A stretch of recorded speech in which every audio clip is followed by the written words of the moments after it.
Hey, what's up? My name's Ange. Welcome back to my channel. In today's video, we are gonna have a book haul from all the books that I bought since I completed my book buying ban. Now, I put myself on a book buying ban. I think it was like June or July. It probably was even earlier than that. I can't keep track of time. And I was supposed to not buy books until September 1st. However, I did break my ban 2 weeks before that, but I made it a really long time. So I'm gonna count this as like a win. We're counting this as a win. But in that time, obviously 2 weeks before my actual deadline, I have bought 16 books since then, which is a little much.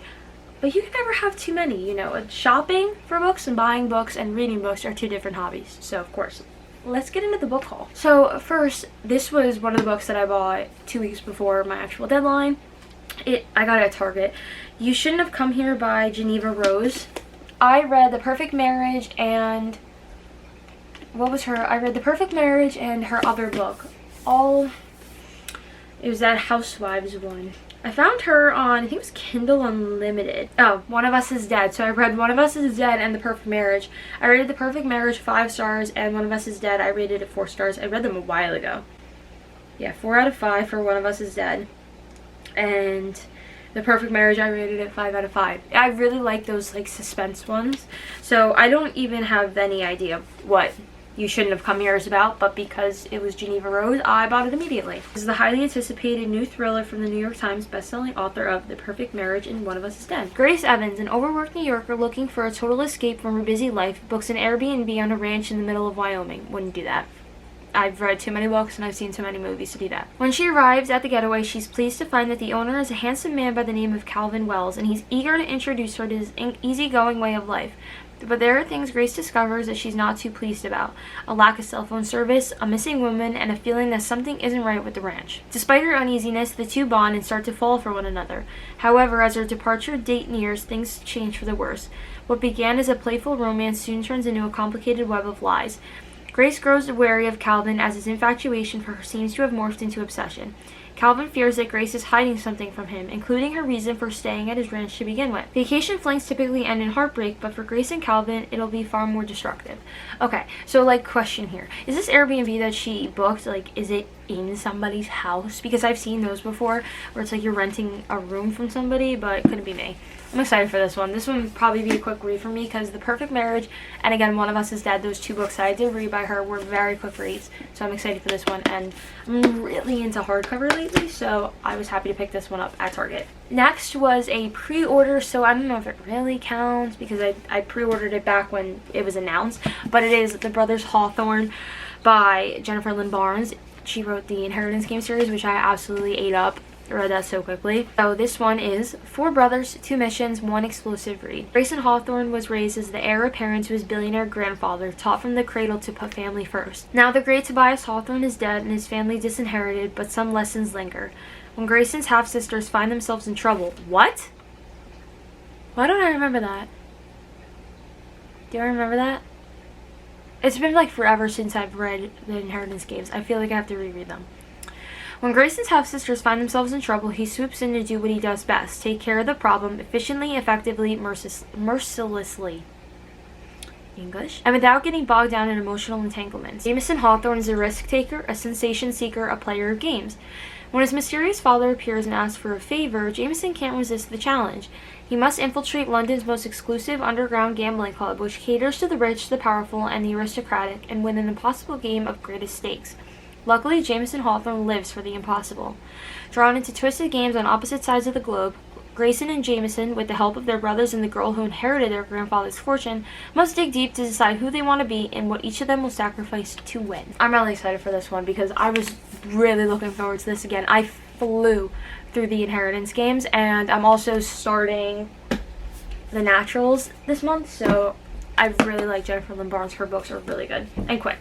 That's what I like about it. Another book, this was one of the books that I got at Target. As you'll see, the Target sticker is All Good People Here by Ashley Flowers. I listen to the Crime Junkie podcast like it's a job, so I was really excited when I saw this at Target and I had to get it. Can't ever know for sure what happens behind closed doors. Everyone from someplace in Indiana, remembers the infamous case of January Jacobs, who was discovered and ditched hours after her family woke to find her gone. Margot Davies was 6 at the time, the same age as January, and they were next-door neighbors. In the 20 years since, Margot has grown up, moved away, and become a big city journalist, but she's always been haunted by the feeling that it could have been her, and the worst part is January's killer was never brought to justice. When Margot returns home to help care for her uncle after he's diagnosed with early-onset dementia, she feels as if she walked into a time capsule. The town in Indiana, which I can't pronounce, it starts with a W, is exactly how she remembers. Genial, stifled, and secretive. Then news breaks about 5-year-old Natalie Clark from the next town over, who's gone missing under circumstances eerily similar. With all the old feelings rushing back, Margot vows to find Natalie and to solve January's murder once and for all. But the police, Natalie's family, and the townspeople, they all seem to be hiding something. And the deeper Margot digs into Natalie's disappearance, the more resistance she encounters, and the colder January's case feels. Could January's killer still be out there? Is it the same person who took Natalie? And what will it cost to finally discover what truly happened that night 20 years ago? I'm excited for this one. I don't read any reviews before I buy books. It's like it sounds interesting, and if I haven't heard about it, I don't really look into it before I buy them, but I needed that because, again, I listen to the Crime Junkie podcast all the time. Next, I got The Only One Left by Riley Sager. Riley Sager is an instant buy author for me, so I was really excited for this one. At 17, Lenora Hope hung her sister with a rope. Whoa, okay, hi, let's get right into it. I didn't even read what this one was about before I bought it, but hello. Now reduced to schoolyard chant, the Hope family murder shocked the Maine coast one bloody night in 1929. While most people assume 17-year-old Lenora was responsible, the police were never able to prove it. Other than her denial after the killing, she has never spoken publicly about that night, nor has she set foot outside Hope's End, the cliffside mansion where the massacre occurred. Stabbed her father with a knife, took her mother's happy life. This is creepy. I didn't know what this one was about. Hello. It's now 1983, and home health aide Kit McDeer arrives at a decaying Hope's End to care for Lenora after a previous nurse fled in the middle of the night. In her 70s and confined to a wheelchair, Lenora has rendered mute by a series of strokes and can only communicate with Kit by tapping out sentences on an old typewriter. One night, Lenora uses it to make a tantalizing offer. "I want to tell you everything." "It wasn't me," Lenora said, "but she's the only one not dead." As Kit helps Lenora write about the events leading to the Hope family massacre, it becomes clear there's more to the tale than people ever knew. But when new details about her predecessor's departure come to light, Kit starts to suspect Lenora might not be telling the complete truth, and that the seemingly harmless woman in her care could be far more dangerous than she first thought. That's creepy. I'm excited to read that, but I'm not excited to read that because that one sounds sketchy. That one's really creepy. Ew, okay, I didn't know it was about that. So, this book has obviously been circling. Everybody knows about this book. I bought Fourth Wing by Rebecca Yarros. So bad at pronouncing names. I say this in every video. I'm terrible at pronouncing names. I apologize if I just butchered that. But I saw it at Barnes & Noble. I was shocked to find it at Barnes & Noble, but she's a hefty book. But I finally got it. I think we're going to read it in October for a book club read. So, I kind of know what it's about, but I kind of don't. So, let's read it. 20-year-old Violet Sorengale was supposed to enter the Scribe Quadrant, living a quiet life among books and history. Now, the commanding general, also known as their toughest talon's mother, has ordered Violet to join the hundreds of candidates striving to become the elite of Navarre Dragon Riders. But when you're smaller than everyone else and your body is brittle, death is only a heartbeat away, because dragons don't bond to fragile humans. They incinerate them. With fewer dragons willing to bond than cadets, most would kill Violet to better their own chances of success. The rest would kill her just for being her mother's daughter. Like Zayden Royerson, the most powerful and ruthless wing leader in the Riders Quadrant. She'll need every edge her wits can give her just to see the next sunrise. Yet with every day that passes, the wars outside grow more deadly, the kingdom's protective wards are failing, and the death tolls begin to rise. Even worse, Violet begins to suspect leadership is hiding a terrible secret. Friends, enemies, lovers, everyone at... These are terrible. I am so terrible at reading. Everyone at Basgaith War College has an agenda, because once you enter, there are only 2 ways to get out: graduate or die. There's a lot of hype surrounding this book. I'm kind of afraid that it's not going to live up to it, but we're going to hope for the best. Next, I got The Silentation by Alex Michaelides. I'm just gonna stop trying to pronounce it, but a lot of people read this book. I've heard great things about it. I just picked it up at Barnes & Noble one day. It was buy one, get one 50% off. So, Alicia... These names. Alicia Berenson's life is seemingly perfect until one night when her husband Gabriel returns home late from work and Alicia shoots him 5 times in the face and never speaks another word. Wow. I have been getting one type of book, apparently, as you see. Alicia's refusal to talk or give any kind of explanation turns a domestic tragedy into a mystery that captures the public imagination. And she, the silent patient, is hidden away from the tabloids at the Grove, a secure psychiatric unit in North London. Criminal psychotherapist Theo Faber is captivated by Alicia's story and jumps at the opportunity to work with her. His determination to get her to talk and unravel the mystery of why she shot her husband will take him down a path more unexpected and more terrifying than he ever imagined. I feel like all these books that I bought are very spooky and very like October-ish, so I'm gonna have a lot of reading to do in those months. Oh wow, let's just stay on theme here. I bought The Coworker by Frida McFadden. I heard a lot about Frida McFadden. I haven't read, she wrote The Housemaid's Secret? Housemaid's Secret. I think it was that. But I saw, it's very thin. Not thin, like thin, but it's very like narrow. Dawn's shift is strange, at least everyone thinks so at Vicks, the nutritional supplement company where Dawn works as an accountant. She never says the right thing, she has no friends, and she's always at her desk at precisely 8:45 a.m. So when Dawn doesn't show up to the office one morning, her coworker, Natalie Farrell, beautiful, popular, top sales rep 5 years running, is surprised. Then she receives an unsettling anonymous phone call that changes everything. Turns out Dawn wasn't just an awkward outsider, she was being targeted by someone close. And now Natalie is irrevocably tied to Dawn as she finds herself caught in a twisted game of cat and mouse that leaves her wondering who's the real victim. But one thing is incredibly clear, somebody hated Dawn Schiff enough to kill. Okay, it seems like Dawn's spirit is with us and throwing my book across the place, but I'm excited for that one. That one is interesting. Again, on theme, The House Across the Lake by Riley Sager. This one, I wanted to get the hardcover one of this, but it was in Barnes & Noble, and again, this was my buy one get one 50% when I was there, so I just grabbed it. It's okay that it's not hardcover, I won't die. Be careful what you watch for. Casey Fletcher, a recently widowed actress trying to escape a streak of bad press, has retreated to the peace and quiet of her family's lake house in Vermont. Armed with a pair of binoculars and several bottles of bourbon, she passes the time watching Tom and Catherine Royce, the glamorous couple living in a house across the lake. They make for good viewing. A tech innovator, Tom is powerful, and former model, Catherine is gorgeous. One day on the lake, Casey saves Catherine from drowning, and two strike up a budding friendship. But the more they get to know each other and the longer Casey watches, it becomes clear that Catherine and Tom's marriage isn't as perfect as it appears. When Catherine suddenly vanishes, Casey immediately suspects Tom as foreplay. What she doesn't realize is that there's more to the story than meets the eye, and that shocking secrets can lurk beneath the most placid of surfaces. There are a lot of good things about this book. I think Riley Sager is amazing. Love his book, so I'm really excited for that one. I think I'm going to like it. So these two books, I have Magnolia Parks already, but because she's changing up her covers, I got Magnolia Parks, and then I got Daisy Hates, which is one I do not have. So again, I have the old cover of Magnolia Parks already there, but I'll probably just read this one. And then the other one just go on my shelf as, like, memories, because I was looking it up, and I guess Jessica Hastings is not keeping the old covers at all. I thought I read somewhere that those old covers were just going to be reprinted again and that there were going to be two options, but I guess that wasn't true. But it is my goal this year to read this book, because I've had it for so long and I just put it off, and if I didn't, I'd be able to have the old covers. But I actually don't mind these. Like, the other ones are very cool and very different, and I know there's a lot going around about those book covers, but I think that they're cool. Like, I don't mind them. If you haven't heard, Magnolia Parks by Jessica Hastings is about Magnolia and BJ, and they're written in the stars, just suspended in a strange kind of love that looks like they're hurting each other a lot of the time. She dates other people to keep him at bay, he sleeps with other girls to get back at her for it, but at the end of their every sad endeavor to get over one another, it's still each other that they crawl back to. Finally, after years of this, their dysfunction is catching up with them, pulling at their seams and fraying the world they've built.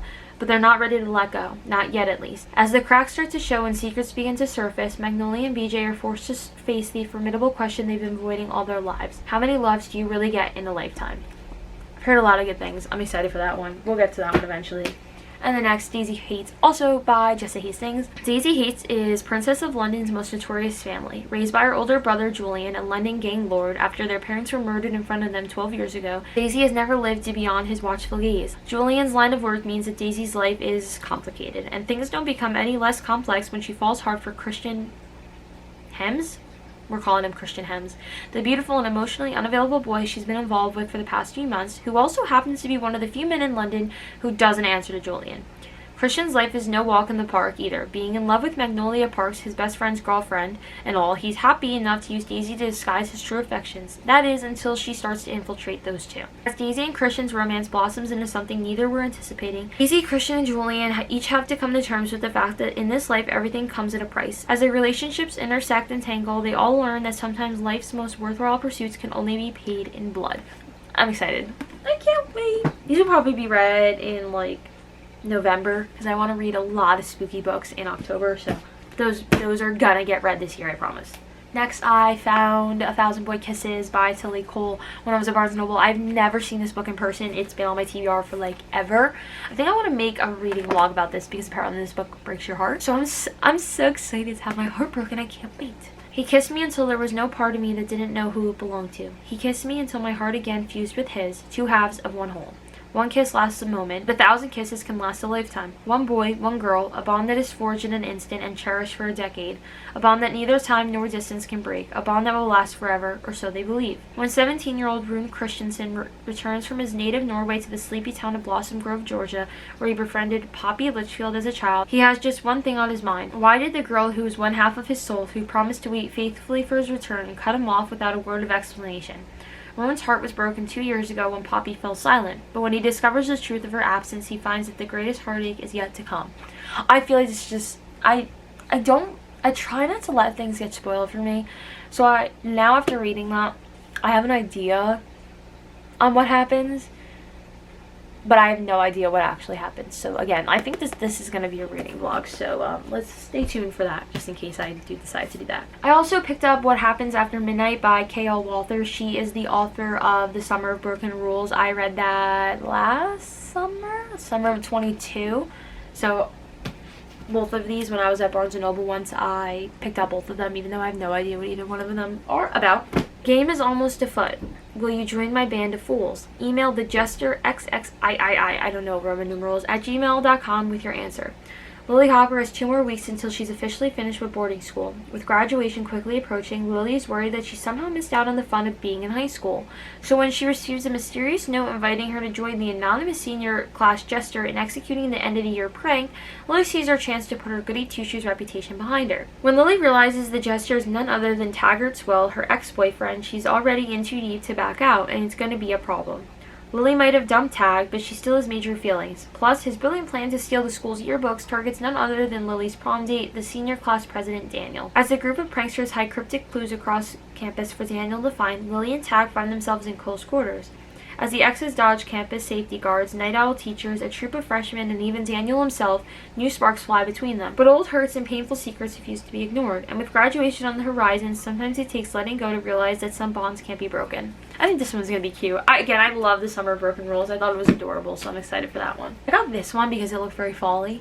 And again, K.L. Walther, again, Summer of Broken Rules, really liked it, so it was an instant buy. I don't even think I read the back. I will now, though. If Charlie and Sage are meant to be, why can't Sage stop kissing Charlie's brother? And why can't Charlie stop thinking about kissing the new boy at school? Everyone at Bexley School believes that Sage Morgan and Charlie Carmichael are meant to be. Even though Charlie seems to have a new girlfriend every month and Sage has never had a real relationship, their friends and family all know it's just a matter of time until they realize that they are actually in love. When Luke Morrissey shows up on campus, his presence immediately shakes things up.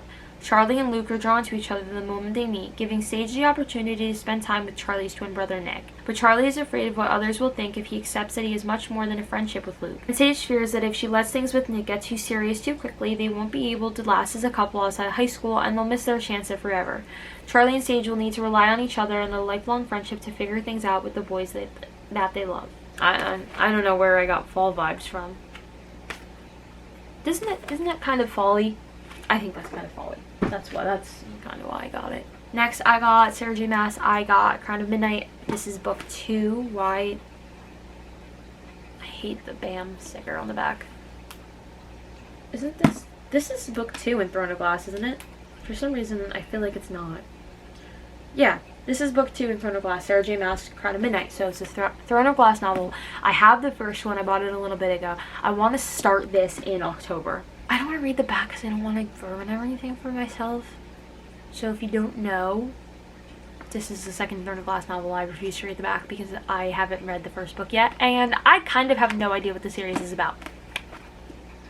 Just me buying books and not even knowing what they're about. Next, I have The Naturals by Jennifer Lynn Barnes. It is the first book in her series. What is it called? Natural series? I'm just going to call it The Natural series. I don't know if it has an actual name for it. It is book 1. They also have Killer Instinct, All In, and Bad Blood. I'm not by any of them yet, but I want to read this one this month. Again, this is my book club read for September. If you like Criminal Minds, you'll like this. So I love Criminal Minds. So I'm really excited. 17-year-old Cassie Hobbs is a natural at reading people. Piecing together the tiniest details, she can tell you who you are and what you want. But it's not a skill that she's ever taken seriously. That is, until the FBI comes knocking. They've begun a classified program that uses exceptional teenagers to crack infamous cold cases, and they need Cassie. But Cassie doesn't realize that there's more at risk than a few unsolved homicides, especially when she's sent to live with a group of teens whose gifts aren't as usual as her own. Soon it becomes clear that no one in the Naturals program is what they seem, and when a new killer strikes, danger looms close. Caught in a lethal game of cat and mouse with a killer, the Naturals are going to have to use all their gifts just to survive. I'm excited. I think that this is going to be a quick read for me, just like the Inheritance games was, so I'm excited for that. That's actually on my TBR this month, that's why they're separate. And the final book that I bought was Unravel Me by Becca Mack. This is the third book in the Playing for Keeps series, or hockey series. This is about Golden Boy, notorious serial dater, the NHL's most eligible bachelor. That's what the headlines say about me, at least. I wish I could say they're not accurate, but truthfully, I don't even know who I am anymore. Between a soul-crushing ex-girlfriend and a never-ending queue of dates gone wrong, one thing has become gloriously obvious. I don't want to be Adam Lockwood. So when my dog decides to play matchmaker, taking down a sweet little thing with rose gold waves, brilliant green eyes, and a smile for days, I can't believe my luck that she doesn't have a clue who I am. I know I should tell her, but for once in my life, someone sees the man behind the goalie mask. Rosie gives me all of her heartache, her laughter, and her son. But me, I'm holding on a little too tightly to the pieces I'm scared to give up. The pieces she might not like. One small lie becomes a secret hanging above my head, but what if there's another one hiding right around the corner? Suddenly, my deepest desire becomes my biggest fear. I'm terrified she's going to unravel me. Again, on my TBR this month, I'm super excited. I love the Playing for Keeps series. Those are all of the books that I have bought since my book buying ban was complete, even though I broke it early, but we're just going to pretend that we didn't hear about that. But thank you so much for watching. I really appreciate it, and I will see you all next time. Bye!